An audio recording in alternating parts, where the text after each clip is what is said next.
Okay, so let's unpack this. Have you ever noticed that thing where like you feel like you've finally got your life figured out? Mm-hmm. You know, you're making progress on goals, relationships feel stable, maybe work is going well, and then bam. Yeah. It's like the universe just hits the chaos button, your car breaks down, maybe your boss becomes impossible, a really solid relationship starts falling apart. Right. And suddenly you're wondering, am I cursed? I mean, my toaster died last week, right after I finally organized my spice rack, and I definitely had a moment of, okay, is it personal? It feels personal, doesn't it? But it's usually not. Well, what if we told you this isn't random, that, you know, you're not cursed and it's not just bad luck? What's happening is actually one of the most predictable patterns in human growth, and understanding it. It could profoundly change how you handle, well, every difficult moment going forward. That's the goal here. Our mission today is really to give you that framework. Yeah, it's true. And while these moments feel incredibly disruptive, really uncomfortable, they're often a powerful sign. A sign. Of what? That you're right on the verge of something better. Seriously. This deep dive, looking at the insights from Night Drive's video, why everything falls apart right before it gets better, it'll help us reframe these periods of chaos. Yeah. Not as setbacks, but as essential steps toward powerful transformation. That's such a crucial reframe, isn't it? So this deep dive is really for anyone out there who's ever felt overwhelmed by life, seemingly sabotaging them right when they're trying for more. Absolutely. It's not about, toxic positivity or just ignoring real challenges. It's about giving you a lens, a way to understand these inevitable periods of falling apart. So you can lean in. Exactly. Instead of retreating, you'll literally learn to speak the language of growth. Yeah. So let's paint a picture. Drawing from the kinds of experience Source talks about. Maybe you decide, right, I'm getting healthy, eating better, working out, trying to improve sleep. The classic goals. Right. And you're crushing it for weeks, feeling great, maybe seeing results, people are noticing. Then, seemingly out of nowhere, you get sick. Or work becomes totally overwhelming. Family drama explodes. And suddenly those healthy habits just feel impossible to maintain. Or maybe it's your career you're leveling up. Networking, learning new things. Yeah. Updating skills, applying for better jobs. You're feeling confident, motivated. Then your current job becomes a nightmare. Or the rejections pile up. Exactly. Yeah. And you start questioning your entire career path. It feels like pushback. What you're describing there and what the Source unpacks so well, it isn't just like a string of bad luck. Okay. These intense periods of difficulty happening precisely when you've committed to significant change. That's a universal pattern. Universal. Really. The Source calls it a breakdown phase. It seems destructive on the surface, but it actually serves a crucial, often hidden purpose in our development. It's a fundamental part of almost any growth. Happens to everyone. Okay, that's, wow. Thinking about these struggles as part of a pattern, but why? What's the deep reason behind this, chaos before clarity? Well, here's where it gets. The profound reason, as the Source is that when you genuinely change your life, you're not just adopting new habits or chasing new goals. Oh.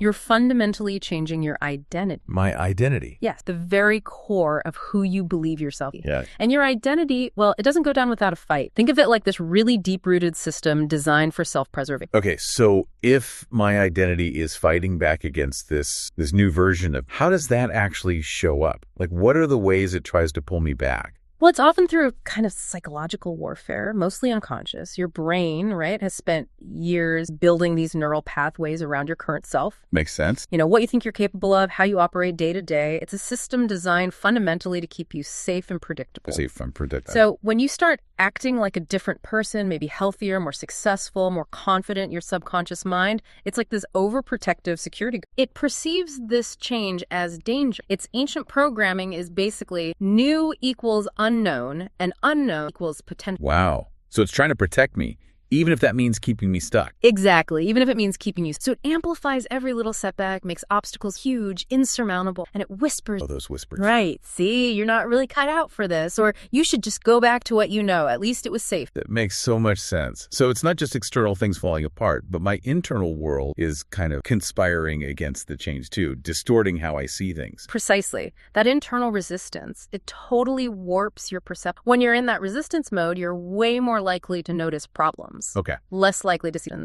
And you're more prone to making choices that actually affirm your fears, not your... Give me an example. Okay, that sudden argument with your partner. Your stressed out, change-resistant brain instantly flags it as, Irrefutable evidence you can't have the relationship. Oh, okay. Or that job rejection. It gets filed straight under proof you should stop trying for that dream role. Yeah. This is why it seems like everything falls apart right before a break. Your old identity is literally fighting for its life, twisting your reality to keep you in the familiar zone. Because familiar, even if it's uncomfortable, is known territory. Okay, this sounds incredibly uncomfortable and honestly a bit daunting. So what does this understanding tell us about the actual process of growth? Is it really this neat linear path we often imagine? Not at all. Not even close. The source really reminds us that growth is inherent, really. Right, we see the highlight reels. Exactly. We see the after photos, the success stories, not the chaos that almost always happen right before things click. Think about the entrepreneur who built $1 million.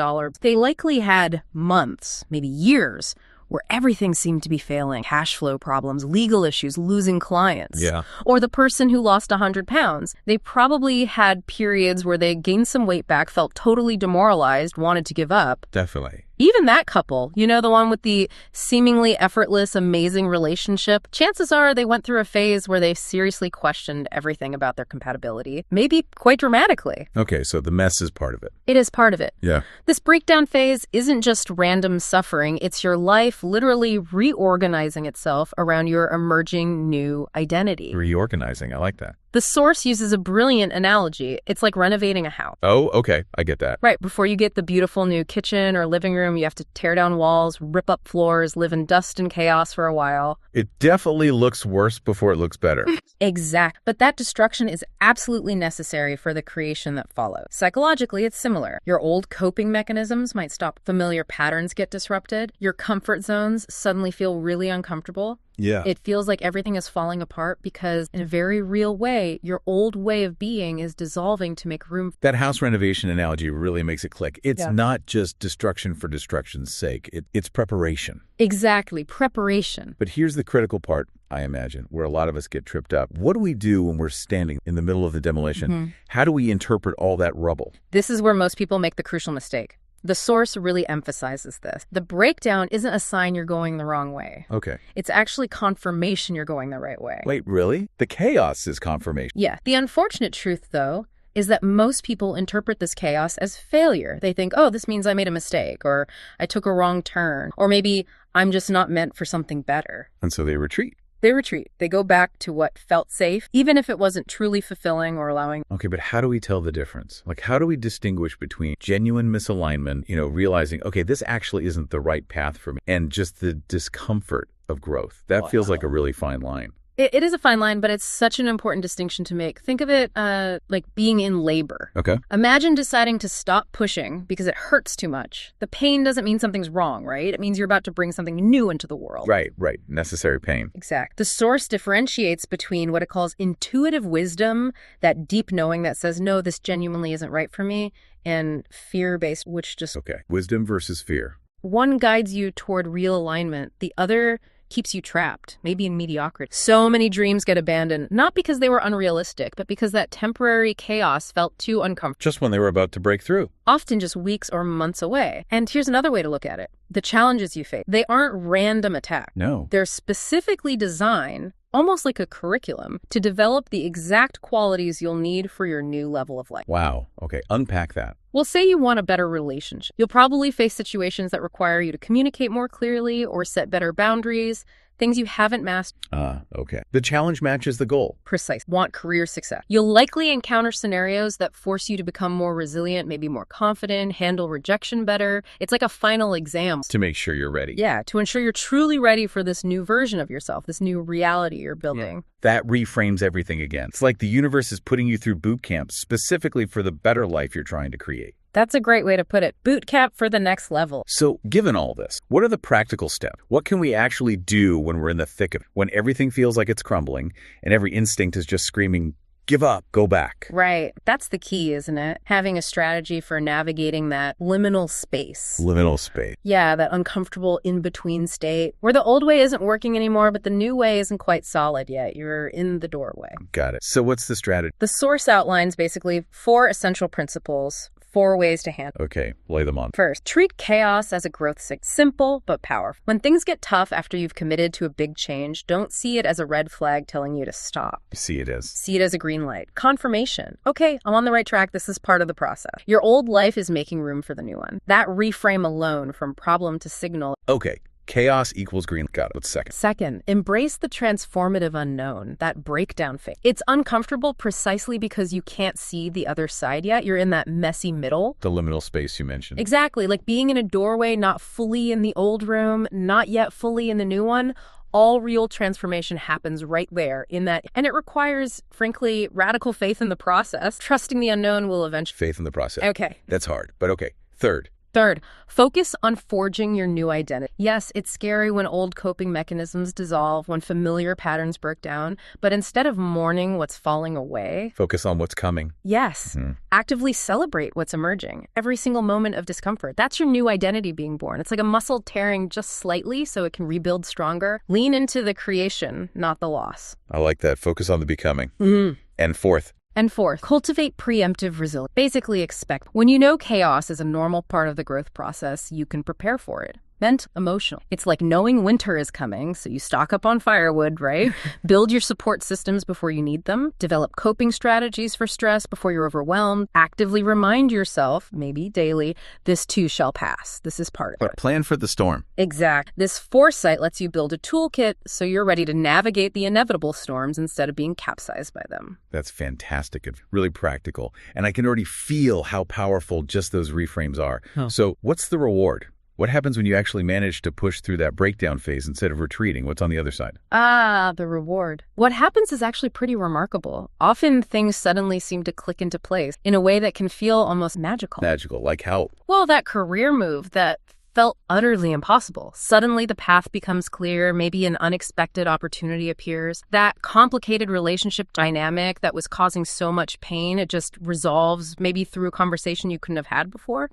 That health goal that felt like a constant battle, it starts to feel like your new normal, almost effort. So it's not that the world changes instantly. Not necessarily that the external circumstances magically changed overnight. No, it's that your new internal state, your shifted identity, literally creates entirely new external possibility and changes how you perceive everything. Wow. You see things differently, so you act differently, and things become different. Precisely. And what's really fascinating here is that once you've been through this cycle a few times, the commitment, the breakdown, the breakthrough, you start to trust it. You recognize the pattern. Exactly. You begin to see the breakdown phase, not as something terrifying to be avoided at all costs, but as a reliable indicator, a signal that breakthrough is coming. Okay. The source calls this chaos confidence. Chaos confidence. I love that. Yeah.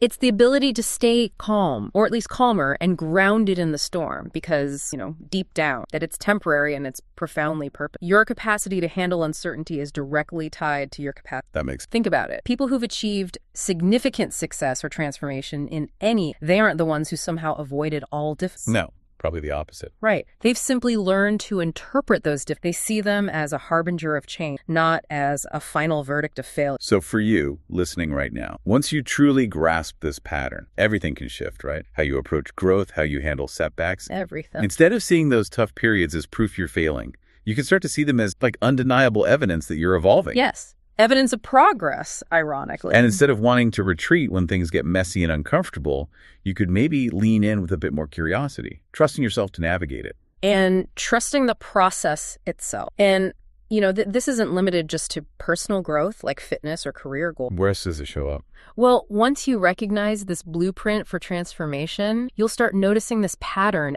everywhere.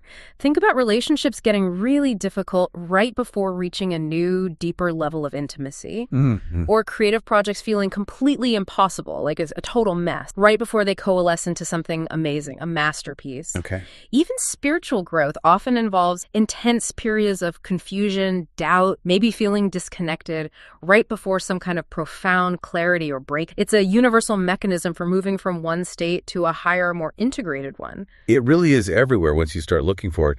The truth, maybe the truth no one really tells you explicitly, is that the people living the lives you admire, they didn't get there by somehow avoiding this breakdown phase. Not at all. They got there because they recognized it when it happened. They accepted it, maybe grudgingly at first, and they pushed through it. They kept going. Yeah. Every genuine success story, if you dig deep enough, has that chapter. The one that goes, and then everything fell apart, but I kept going anyway. That's the key phrase. But I kept going. Your breakthrough isn't waiting for you on the other side of perfect conditions or easy sailing. It's almost always found on the other side of the chaos, the doubt, the setbacks, the falling apart. It isn't the end of your story. No, it's the turning point. It is the turning point. It's that necessary step to building something far greater. So the next time everything starts crumbling right when you thought you finally had it figured out, just try to remember this. Take a breath. Yeah, you're not falling behind. You're not cursed. You're almost certainly not doing it wrong. You might just be right on schedule for something beautiful. Trust the process. And remember, everything that's falling apart right now, it's just making room for everything that's about to fall.